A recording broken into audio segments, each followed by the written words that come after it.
The context of Bhagavad Gita is very important. As you know, it is happening in the middle of a war.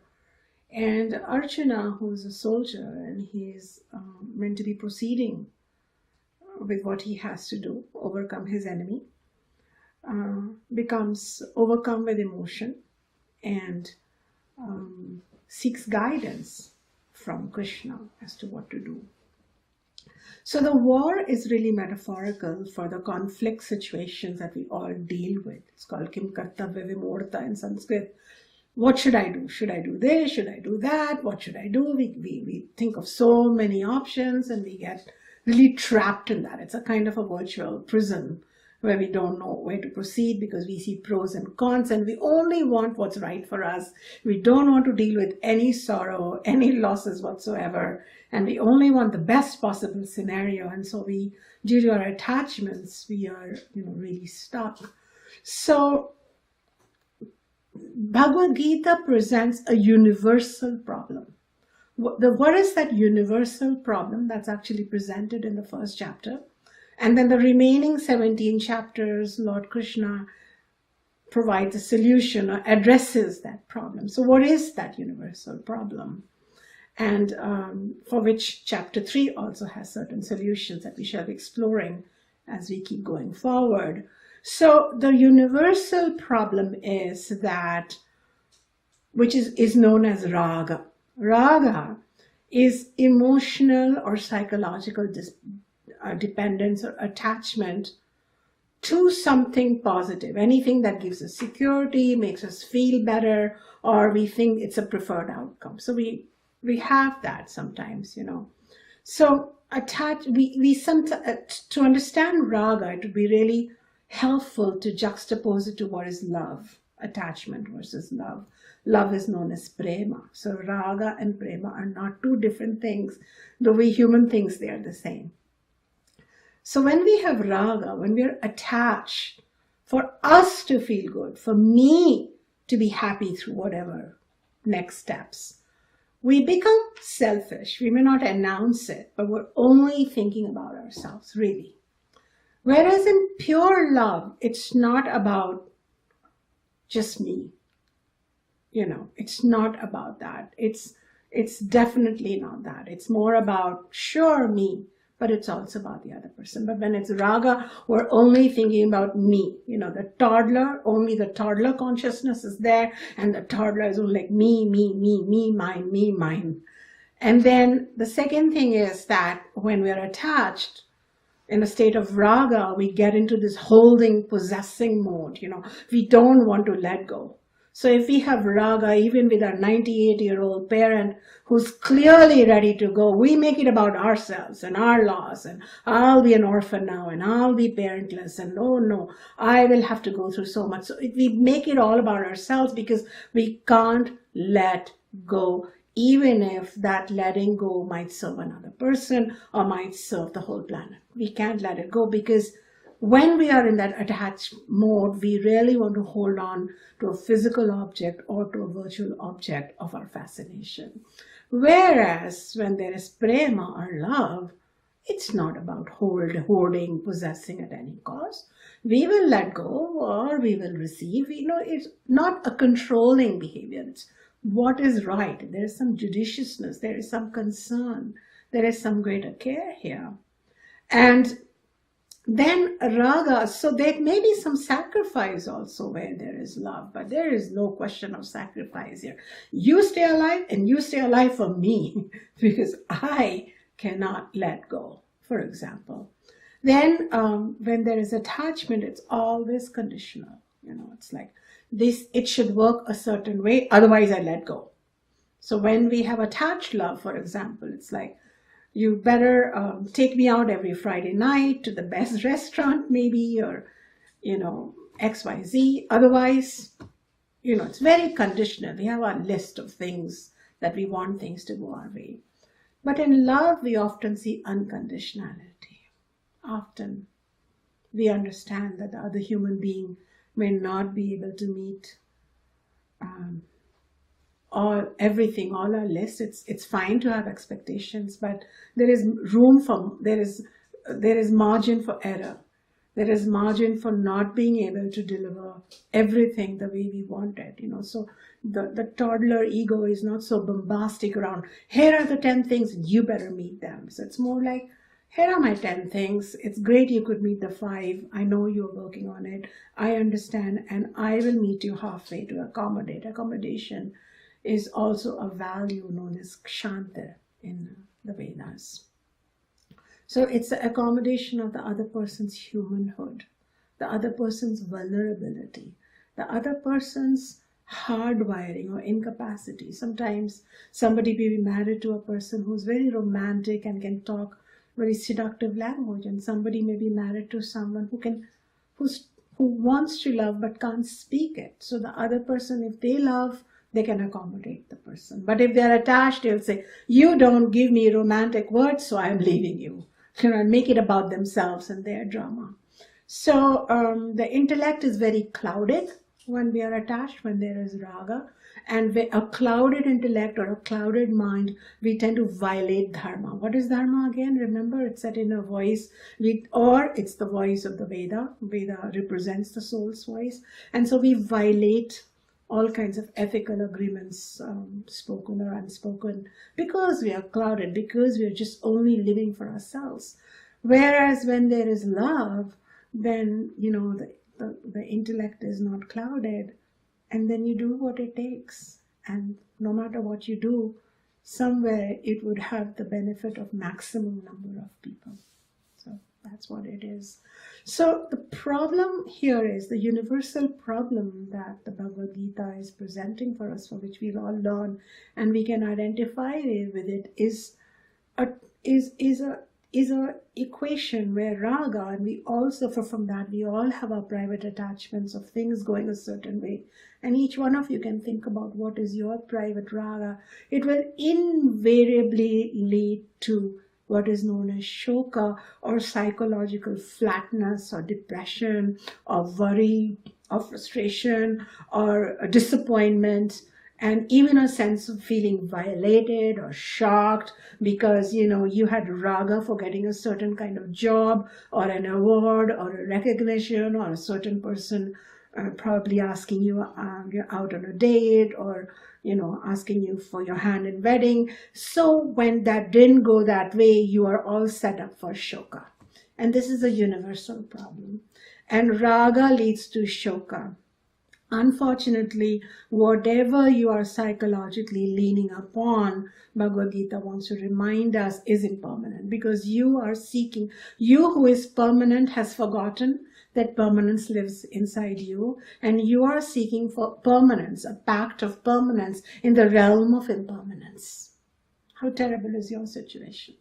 So you are not prepared to deal with things not going there. You might, therefore, so Vedanta or Bhagavad Gita wants to ask you, what is your preparation to face potential losses and things not going your way? Because just because you're attached to your husband behaving a certain way, your son growing up and doing a certain job, or your daughter-in-law showing you a certain deference, doesn't necessarily mean you're going to get what you're attached to.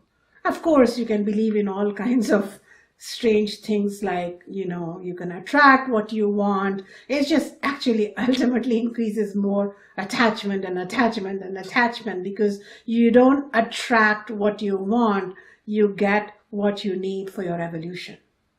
Maybe the daughter-in-law being a bit rude, or her son not following a certain path, or a partner not being in your life long enough is maybe what you need for your soul's evolution. So you can't just read a book and start attracting everything to work your way. That's just, just spinning into more of that delusion around you deserve, the world to be everything perfect. You're already perfect inside, and whether the world is perfect or not is Bhagavad Gita's message. Whereas all the other books are trying to necessarily say, no, that's okay. The world just forgot, the universe forgot, just give reminders to the universe, and a little angel will come and drop the perfect son and the son-in-law and the daughter, and best of luck, because, billions of copies are sold, but everybody's still busy attracting, that's for sure. But some people are at peace with whatever has manifested. So I'm not against you buying any book. I'm just letting you know what's the truth. So in this loka, in this planet, we have unequal endowments, but they look unequal, but they are equal. We are all getting what our soul needs, our Atma needs to remember who it is. The outer life situation is just a setup. So raga leads to shoka, and because it leads to a clouding of your mind and intellect, it ultimately leads to the worst thing possible, which is known as moha or mohaha. You become delusional. You start suffering from delusionary setup. You become proud, or you say, I'll make it happen at any cost, and I'm going to fight with the world and change the situation. And you start, it's a vicious cycle, and you become intense and angry, and you have a chip on your shoulder, and the world says, look at you go, wow, you're so passionate, you're gonna go for your goals, but you're actually slowly getting more and more insane inside you because you could not accept what had manifested in pure existence. You just couldn't accept that in your house, the marigolds are blooming and not the roses. You want roses on the marigold bush. You're going to make it happen. You believe in the human spirit and the human ego and the human champions, and you're going to quote a couple of people. That's all fine. I'm not telling you not to be an entrepreneur in life. All I'm saying is, if you got marigolds, maybe everything you ever needed will come from those marigolds. Right there. Because it's not about the marigolds. It's about you being calm in spite of the marigolds, because in that calmness, you'll connect with something inside, where everything lives. Marigolds, roses, lotuses, and all. So the thing is, raga leads to shoka, leads to moha, and because of moha, we start behaving in a very strange manner, and we even confuse dharma with adharma. So here was this great soldier, renowned in the world, and because he saw two people in the opposite army that he was attached to, that he did not want to be responsible for their blood on his hand, he even says to Krishna, it's fine, I don't want to go for war, I can even ask for bhiksha, I can beg and make a living, but I won't go fight this righteous war, which after 13 years of meditation, contemplation, he had arrived upon the decision that this war is the dharmic thing to do, because this is not for my little ego, for my toddler. It's me, the parent self, leading forward in the war, which is going to rid this planet of this narcissistic, dysfunctional, demonic personality called Duryodhana and his army, and it will bring much more peace to the planet. The women will be much more safe, and I would have lived up to my swadharma, or my soul propensity, or my promise of what I have offered to the people of my kingdom, which is to protect them, because after all, I am a soldier and that's my duty. Instead, no, I'll just go away. I will even beg. I will become a spiritual mendicant. I will disappear in the forest. So he was having all these thoughts which were really very confusing. They were not right for him. He was even ready to beg. This is what we do. When we get attached, when we have raga, we can't deal with things not going a certain way, or attachment not coming through. So then we have shoka. And because of that sorrow, frustration, unhappiness, self-pity, lamentation, victimhood, we go into a state of overdrive and delusion. And in that delusion, we may or may not be listening to the inner whisper, which says, Arjuna, go to war. Fight the war for the sake of dharma. Yes, there may be a loss of some people that you're attached to, but that's collateral damage. Just like in your own life. Speak your truth to your boss or to your spouse or to your parent. Yes, there may be some collateral damage. They may stop speaking to you for a while, but you still have to go to war. You still have to do the right thing because it's right. And what is dharmic, what is right for maximum number of people all the time. This planet is a better planet because of the war of Mahabharata. So therefore, the universal problem is raga, shoka, moha, and the answer to that was provided by Lord Krishna in the form of a teaching called Jnana Yoga. The path, the contemplative path of knowledge. It is called Jnana Yoga. By the way, this Jnana Yoga is taught after a preliminary yoga is taught, which is known as Karma Yoga. And Lord Krishna teaches both these paths in chapter 2, Jnana Yoga and Karma Yoga. But Lord Krishna speaks very highly of Jnana Yoga, very highly of Jnana Yoga. In fact, Jnana Yoga is also known as Sankhya Yoga. Sankhya here doesn't mean numbers, Sankhya here means truths. And the teachings of the Bhagavad Gita in chapter 2 are very important, from verse 11 to 25, which I have taught in other videos that you can find. And the gist of that is, Lord says, Arjuna, you are lamenting and weeping because you have forgotten who you are. You are not that toddler. You are not that body and mind. So stop worrying about the body and mind of the two people you are attached to who are family members. One was a guru, one was his grandfather. And he says, look, here's who you are. You are pure consciousness, Chaitanyam, Chittarupa. You are pure consciousness.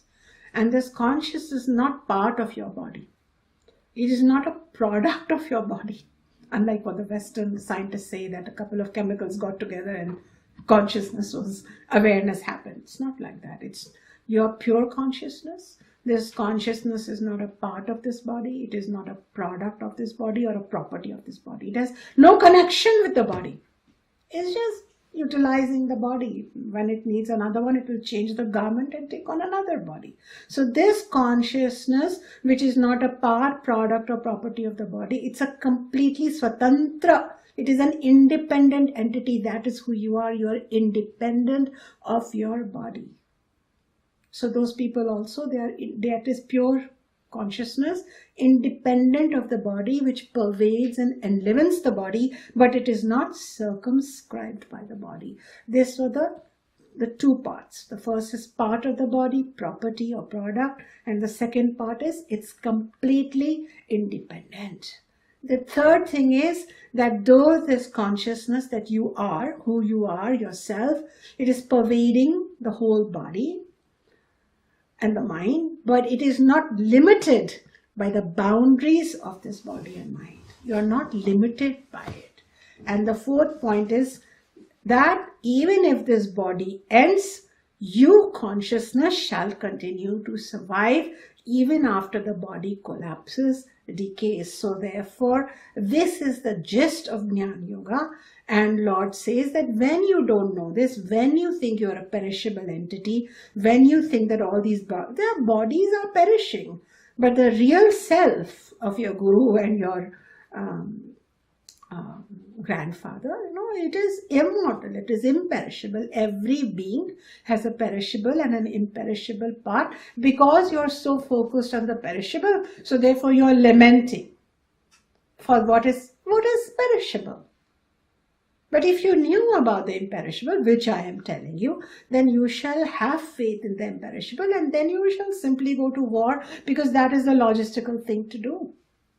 That is the right thing to do. You will go not because of perishable and imperishable question. You shall go because of dharma and adharma. You will focus on what is the right thing. Then it becomes like a magic show, a play.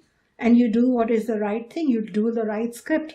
But even if characters die in that play or in that theater, afterwards they'll all come for their roll call, because everybody is ultimately, their true self is imperishable. Nobody really dies.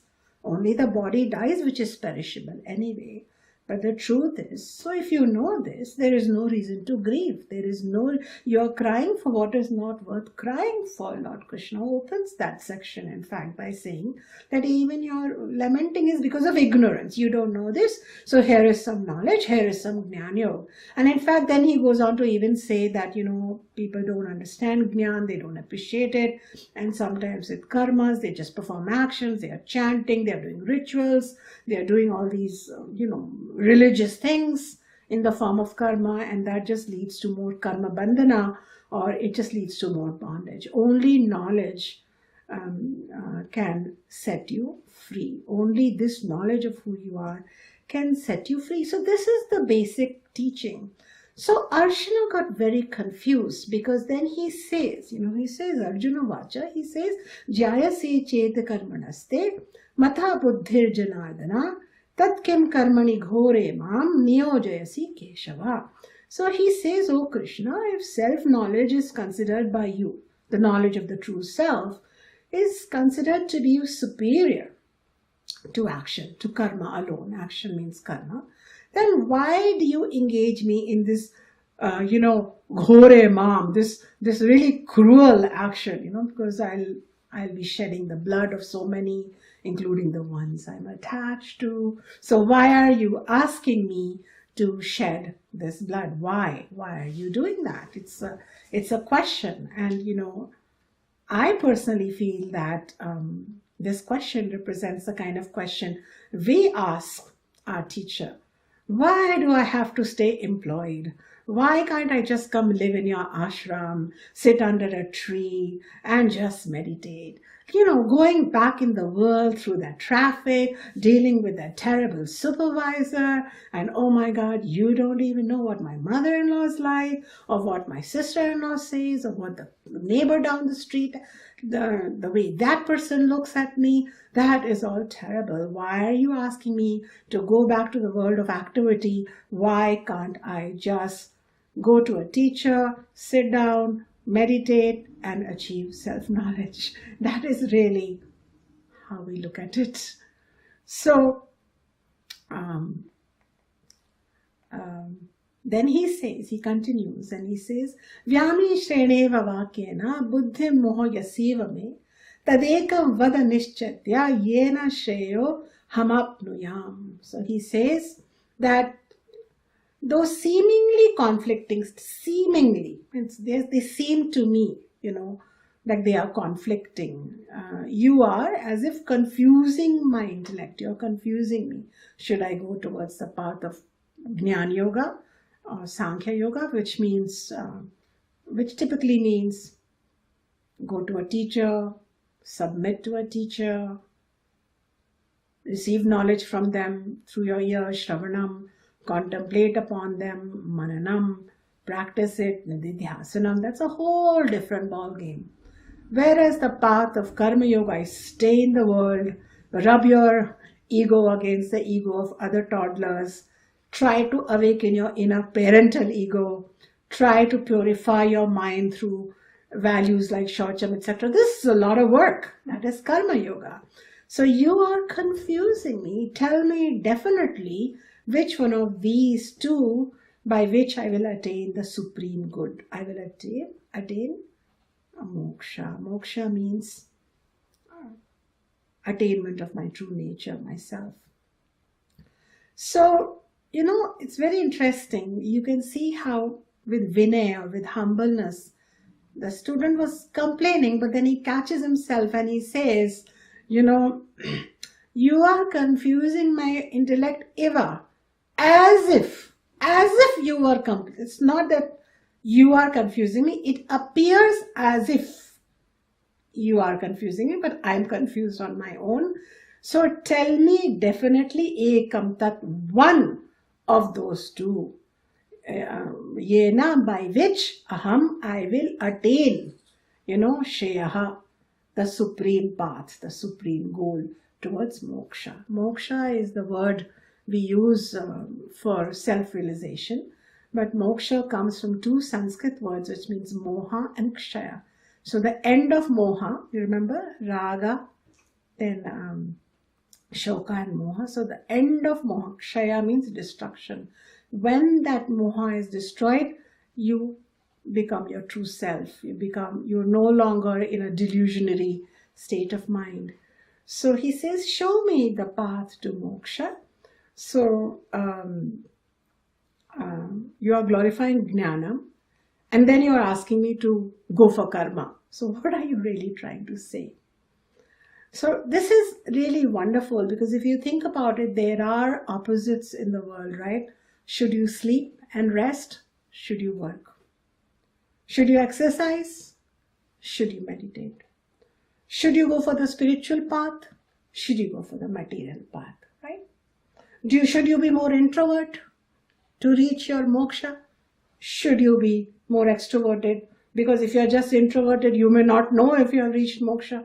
It's only when you connect with the world, then you will know. So do you see this polarity is always there? There's this essential confusion in a seeker's mind. What should I do? What is the right path for me? And it's so interesting. The Vedas so represents our human journey that not now, but thousands of years ago, even prior to the Bhagavad Gita, the Veda had clarified these two paths. So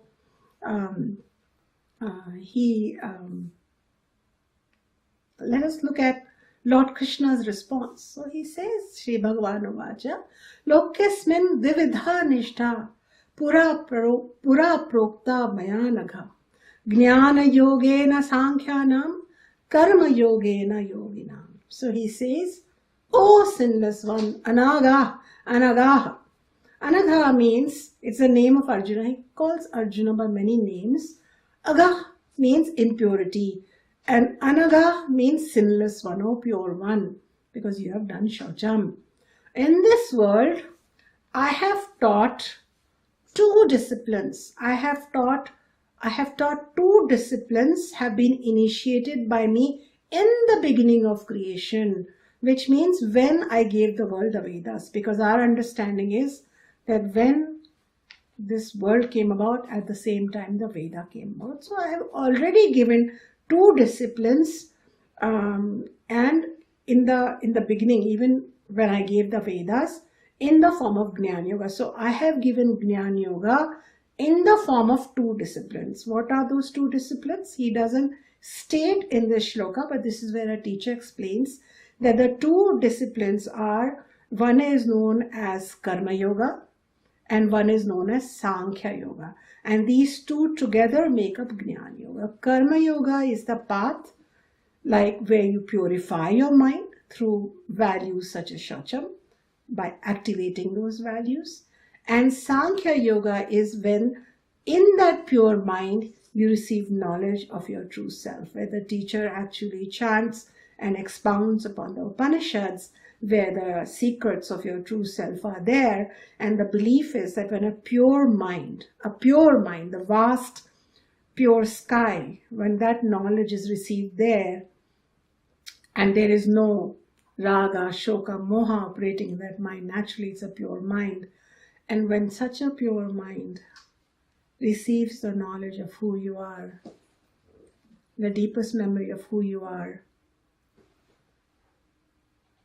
gets activated, and you remember who you are. It's that simple. And there afterwards, you live in the same world, the same house, in the same relationships, but you are an awakened being. You're a self-realized being. You are a jivana mukta. You're a free being. You are not bound in this world. You have achieved moksha. So really a clouded mind is just what is coming in the way of you remembering who you are, but deep down that memory is still there, because that's who you are. So when that mind becomes pure through Karma Yoga, because you stay in the world and you basically do all your actions remembering the divine truth, the divine allness, Ishvara. So it's like you wash your hands and then you eat your food, right? If you simply wash your hands, will that fill your stomach? No. So Karma Yoga is like washing your hands, which prepare you to eat your food. Because in India, we used to eat our food with hands. So we wash our hands first. So you wash your hands or you make your bed, then you go to bed on it, right? So it's like a preparatory exercise. And then you go for Sankhya Yoga, where you receive the truth. And together, this is known as Jnana Yoga. But in the modern world, unfortunately, the interpretation is that these are two separate paths. And you can either stay on Karma Yoga for the rest of your life because you are an active social person, and Jnana Yoga is too much for you. That is what is told. It's too high and dry, and it's for intellectuals. And if you're an intellectual, you skip Karma Yoga because that's really too lowbrow for you, and you go for Jnana Yoga. You might have heard that. That is a very unfair interpretation. It is like breaking up a beautiful whole yoga into silos so that people can choose. In fact, nowadays the new teaching is, if you are the spiritual kind, if you like God, go for Bhakti Yoga. If you are a very active person and you have too much ego, go for Karma Yoga. If you're an intellectual person and you like to chew on philosophy, go for Jnana Yoga. And if you're a physical person, you like to be robust, go for Ashtanga Yoga. So it's like, it's like a mall of yogas, and pick your yoga. But that's not the way the greatest teacher of yoga, Lord Krishna, taught it. He did not teach it that way. In fact, he says that both the yogas, Karma Yoga and Sankhya Yoga, belong to the one path, which is Jnana Yoga. And we are all born ayogya. None of us are worthy. Ayogya means we are not ready. We are not adhikaris. We are not qualified enough. That is why we all have to go through the path of Karma Yoga. So in Karma Yoga, I will be teaching you 2 attitudes that you can take on as you live in the world as a mom, dad, professional, doctor, engineer, so that you are less stressed and your mind is more pure. I taught 1 value, for example, Shaucham. I shall teach you many values that you can utilize to be in the world as a worldly being, but you are constantly purifying your mind. So even if you are doing a business, even if you are starting an enterprise to make money, even if you are getting married, even if you are raising children, even if you are bringing pets home, even if you are doing a non-profit, whatever you do in the world in Karma Yoga, you will do it for those reasons, but your biggest reason for doing what you do would be inner growth. Why are you getting married? You will tell your sister, oh, I'm getting married because it's time to settle down and have a baby. But inside you will know, I'm getting married for inner growth. Why are you doing this business? Oh, I'm doing the business because I'd like to earn a couple of extra $1,000 to send my child to college. That's what you tell the world. Internally, you will know, I'll go through the ups and downs of business. I'll practice the 2 attitudes that keep me equanimous. And through that, I will have inner growth. Whether my son goes to college or not is secondary, or daughter goes to college. I will have inner growth is primary and confirmed if I'm a Karma Yogi. So what Karma Yogi does is it teaches us 2 attitudes, which I shall expound later in upcoming global satsangs.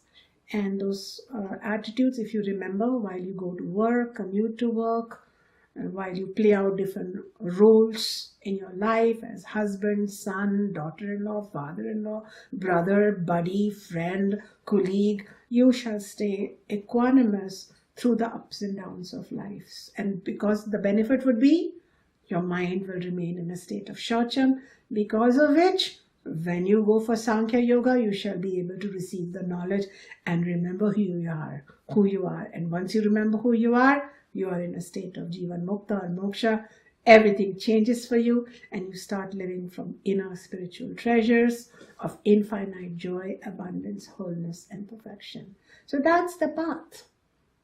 And it also teaches you 5 types of actions, so it's 5 types of relationships, so that when you approach that relationship, even if that relationship is giving you a certain challenge, you shall know how to approach that. So 5 types of relationships, worldly relationships, come under the purview of Karma Yoga. And Karma Yoga is mandated for every seeker except for an exception. And people in India and worldwide really like to quote Ramana Maharshi, a famous sage from India, who at the age of 17, realized that he was ready for moksha, and he left his home and, he went to, he started meditating and he achieved moksha. But there are always exceptions. But if we start teaching and we just quote the exception, then it is difficult. For example, there are genius mathematicians, there are genius linguistics, there are genius artists, and they don't need to go to any artist school or math school or linguistic school, and they write books on linguistics. But for the average person, for 99.9% of us, karma yoga is a very important journey so that you stay in the world, in your relationships, and you just simply start inheriting a pure mind, because if you focus upon inner growth and utilization of those two designer attitudes and knowledge of those five types of relationships which come as a package in the world as a worldly being, and once you know how to relate with them, already every night when you do the practice of Socham, you will still feel like, gosh, I was already quite pure when you take stock of your day. And when you do Shacham, you'll connect directly to the divine reality, to God, to that perfect supreme soul, where all that pure consciousness that's living in each one of us. So that's the promise of Karma Yoga. And there were 3 ways of approaching Karma Yoga also that Lord Krishna teaches. He says one way is, which is the ancient ways, first you are a grihasta or a householder. So you stay in in society and you engage with the world and you earn money, you raise children, etc. And then when you feel you've purified your mind enough, you're really having a beautiful, ready mind, then you leave your worldly roles and you approach a teacher, and then, some of your social obligations are taken away, and you then spend the remaining years of your life with your teacher studying Sankhya Yoga. And so this way you complete the Jnana Yoga 2-part path, and you emerge from the second part of your life with complete moksha or self-realization. So in the first part of your life with Karma Yoga, you self-actualize, and with Sankhya Yoga, you self-realize, and together this is the beautiful contemplative path of Jnana Yoga. This is one way. This is the old way, and we know of kings who left their kingdoms to go live with their teacher. But Lord Krishna says there are 2 more ways of doing it. Another way is that you directly go into the second stage known as sanyasa ashrama. You skip the grihasta ashrama, but then he says, probably if you've already perfected Karma Yoga in a past life, probably that is what Ramana Maharshi and some of the teachers did, they can do that. My own great-grandfather, who was the teacher of Baba, he took a resolve to serve society and do seva and teach the truth of the Upanishads and let his body be an instrument for that. And at a very young age, under the age of 20, he took that sankalpa. But we are a householder lineage. There are 2 kinds of lineages, monastic lineages, householder lineages. So he was asked to take on a wife. So after begetting Baba, which is what he needed to do for this planet, 9 months, when Baba was only 9 months old, he became a widower. And thereafter, he just lived a life of a monastic person. And so he went very quickly from Karma Yoga into Sannyasa Ashrama. But he continued but even when you go into Sannyasa Ashrama, certain karmas are there. But you can kind of directly go, or go very quickly. That's one path. So one path is you take your full time in Grihastha Ashrama, then you go. One is you directly go. And the third path that Lord Krishna is advocating and encouraging to all of us, because Arjuna was also a householder, and a bulk of us are householders, is stay a householder. Don't change anything externally. You don't have to do any change in your life. You're married, you have children, whatever, stay in society. But slowly, first your sadhana, your discipline will be more focused around Karma Yoga. And then you will know yourself that your mind is has equanimity, samatvam. It feels full internally. It's not running after the pleasures of the world to complete you. So you're dealing with purnatvam. You are empty, you have shunyata, and you have fullness, purnata, from within you. That emptiness is a divine emptiness. It's the lack of ego, shunyata. From that stage, you will yourself, the teacher will show up in your life. When the student is ready, the teacher arrives. You shall recognize that teacher. This is my teacher. You will become stable. You will stop window shopping for teachers. You will stop, being so restless in your spiritual journey. A strange equanimity will come within you. You will become what is sthirita. You will become sthairyam is another value that I'll be teaching you next time, which is the next value after shaucham, sthairyam, where you will become very stable in your spiritual journey, very content with what my teacher is teaching you is enough for me, and go deep with it. Your roots will go deep inside, and your Jnana Yoga journey will begin. While being a soldier, while being a nurse, while being a doctor, while being a fashion model, while being a mom, while being a bus driver, while being, a pilot, while being in the military, while being a scientist. Just you can carry on, just like Lord Krishna did not say, okay, now that I have taught you Sankhya Yoga, Arjuna, take off your soldier clothes and wear some saffron clothes and come with me and shave your head, and now by the way you should become celibate and vegetarian if not vegan, and grow some hair and have some dreadlocks, and nothing like that. Those are all things that you can do which are part of a lifestyle, but they should not determine your day-to-day reality. You can be who you are. So this path is Jnana Yoga, but the confusion in Arjuna was like, what should I do? What should I do?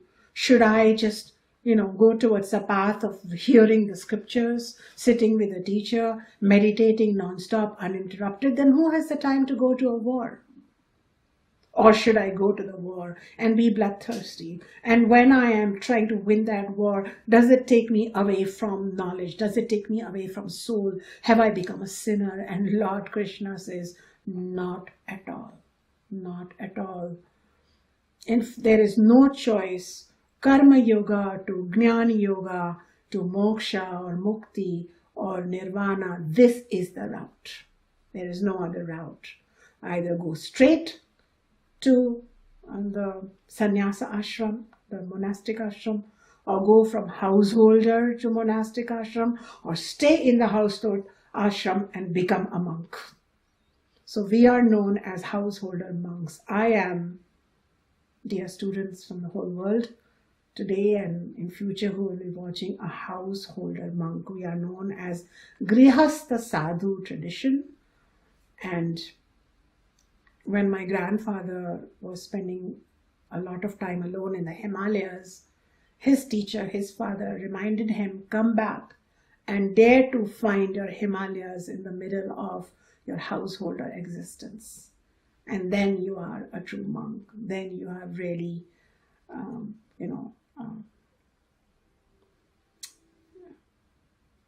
had a victory over your own clouded mind, over your own raga, shoka, moha. Because when you are in those pristine mountains, you don't experience anything. You don't know where your attachments are hiding in your unconscious. But it's really when you come out there, then you know. So this is how the problem is attachments. The solution is Jnana Yoga. Jnana means Jnanam, means the knowledge of the true self, but it is found through two subdisciplines. One is known as Karma Yoga, the path of purification through strategic, intelligent, soulful, compassionate, dharmic engagement with the world, through which you purify your mind. And the second part of it is, after a purified mind, while living in the world, also make time, like you are making time now, to find a teacher, stick with a teacher, and become stable in the knowledge, so stable that one day, while the teacher is speaking to you, all the memory of who you are shall come back to you.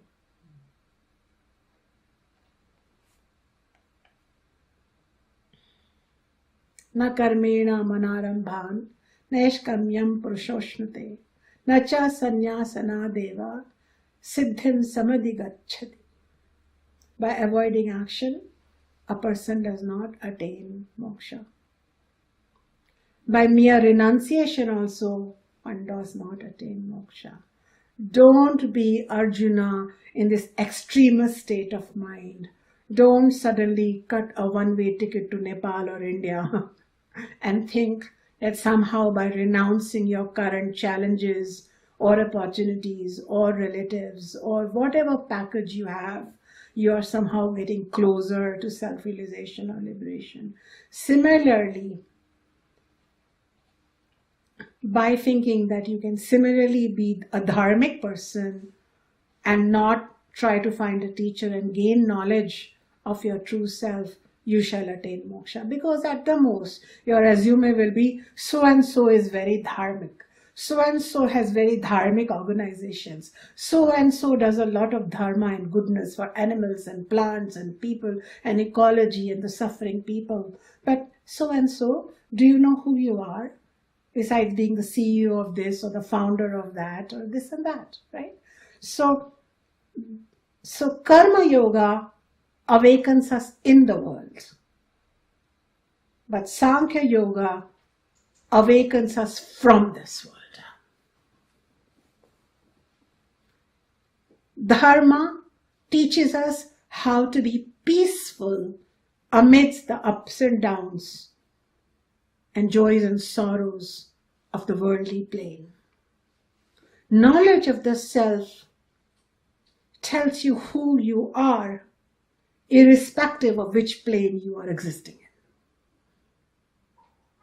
And that knowledge, known as Sankhya Yoga, or together known as Jnana Yoga knowledge, has to be received from a teacher. It has not to be read. That is why the Vedas were not a read tradition, but a heard Shruti tradition. There is some connection between your ear and activation of the inner memory. It has to be heard. Afterwards, you can read a book on the Gita, of course, but if you can hear it also, it has a different effect. Then you contemplate upon it, and then you practice it. If I am the Supreme Soul, how do I drive my car? If I am the Supreme Soul, how do I do my laundry? If I am the Supreme Soul of this universe, how do I deal with difficulties? That is how you practice this knowledge. And this shall lead you to who you are. And that state of moksha is the end of all delusions, all ignorance, all limitations which are self-imposed due to ignorance. You are a boundless being. You will live with unbounded joy, energy, creativity. You will start playing. Life will not be a burden anymore. Most of us, when we meet each other, we say, what's going on? Life. We talk like that. Life. It's one word. It's a code word. All human beings know. Life. It means, for me, life, jivana, is a burden. That is why the Vedas say, okay, then be free of this burden. Jivana muktaha. Because you are a nityam, you are always free. In ignorance, you became burdened because you got caught up with raga, shoka, moha. Let us teach you how to be free of this moha. Let us teach you how to be free of attachments. Then without attachments you shall move. You shall become a role model for the rest of the world, as Lord Krishna says. And by the way, karma yoga, students do. Why? Because they have to purify their mind. But gurus also do. There is no guru, no traditional guru. No, traditional doesn't mean necessarily with clothes, etc. But tradition means one who follows the path, the scriptures, the shastra. No traditional guru will say, I've stopped doing karma yoga. Or I've stopped following karma yoga. Why? Because the disciple does it to purify their mind. And the guru or the master does it to be a role model. So our work doesn't end because we have awakened.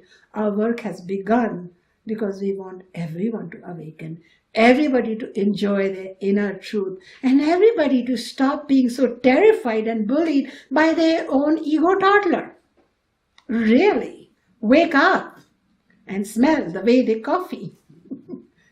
Now, think, close your eyes even for one moment when you dare to challenge your mind and say, we're not doing that. We're not thinking that. And that's not even true. Stop making me a victim. I am that supreme power.